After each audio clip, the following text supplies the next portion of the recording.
Bismillahirrahmanirrahim. Assalamualaikum warahmatullahi wabarakatuh.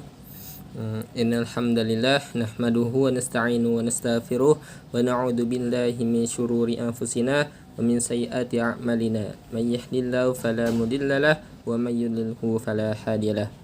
Asyhadu an la ilaha illallah wahdahu la syarika lah wa asyhadu anna Muhammadan abduhu wa rasuluh alladzi la nabiyya ba'dah.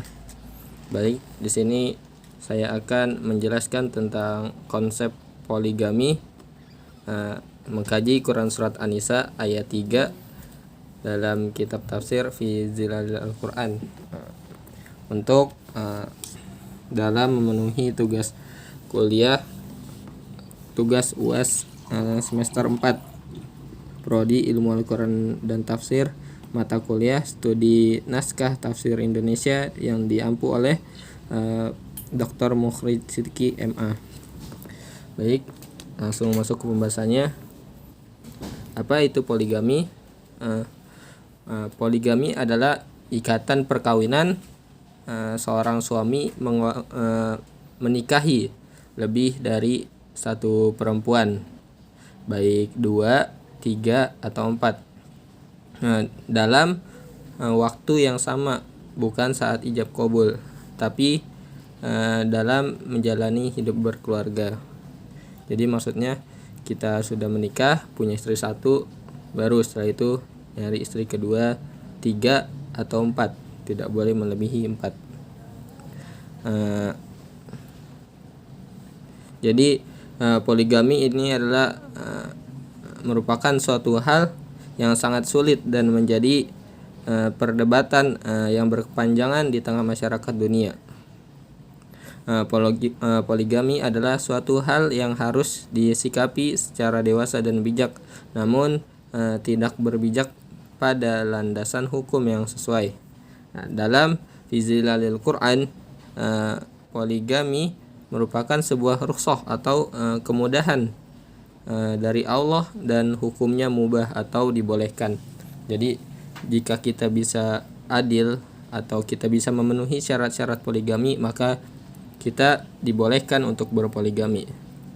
Adapun dalil dari poligami ini terdapat dari Quran Surat An-Nisa ayat 3 yang berbunyi, A'udzu billahi minasyaitonir rajim, wa in khiftum alla tuqsitu fil yatama fankihu ma taba lakum minan nisa mathna wa thulatha wa ruba', fa in khiftum alla ta'dilu fawahidatan aw ma malakat aymanukum zalika adna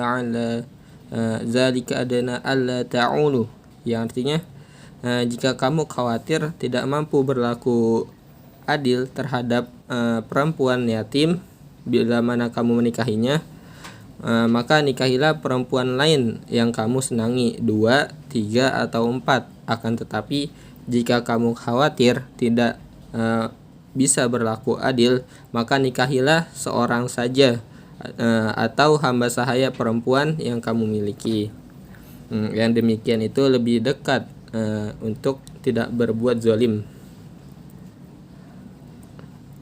Jadi dari ayat ini telah dijelaskan bahwa kita bisa memahami bahwa di dalam ayat ini Allah telah mengizinkan kita atau memperbolehkan kita untuk menikahi perempuan lebih dari 1, yaitu 2, 3, atau 4, dengan syarat kita bisa adil. Jadi kalau kita tidak bisa adil, maka kita dianjurkan untuk menikahi 1 orang perempuan saja.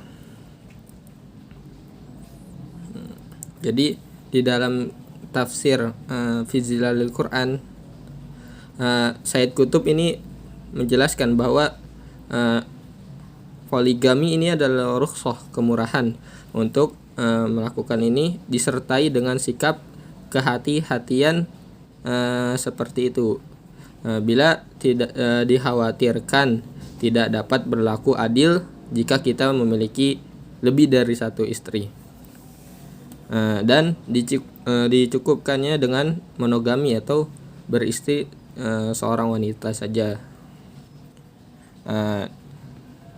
atau dengan budak belian yang dimilikinya. Jadi kita jika tidak mampu memiliki istri dari orang yang merdeka, maka dianjurkan untuk menikahi dari budak yang kita miliki.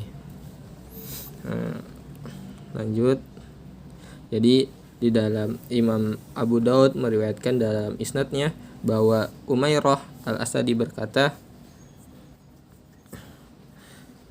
saya masuk Islam sedang saya mempunyai 8 orang istri. Lalu saya menceritakan hal itu kepada Nabi Muhammad SAW. Kemudian beliau bersabda, pilihlah 4 dari mereka. Jadi maksudnya ceraikan 4, pilih 4 saja dari 8 istri yang kamu miliki.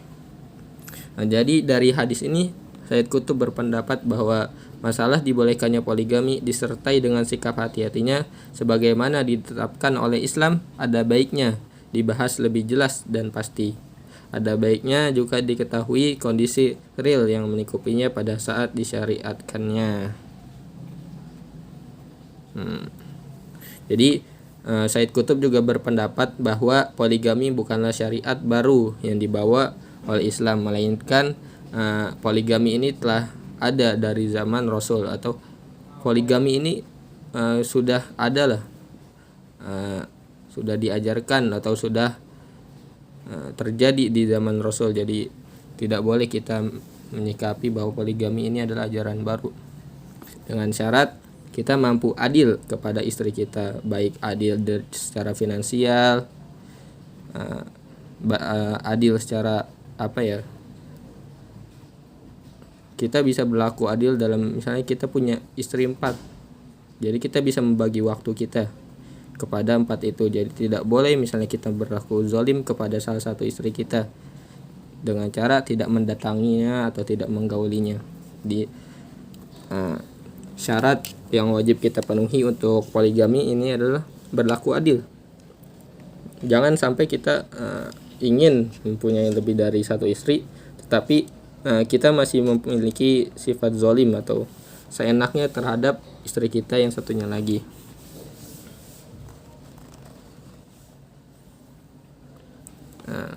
Jadi dilanjutkan dalam surat An-Nisa ayat 129, A'udzubillahi minasyaitonirrajim, wa la tastati'u an ta'dilu bainan nisa walau harastum fala tamilu kullal maili fatadharuha kal mu'allaqah wa in tuslihu wa tattaqu fa innallaha kana ghafurur rahima.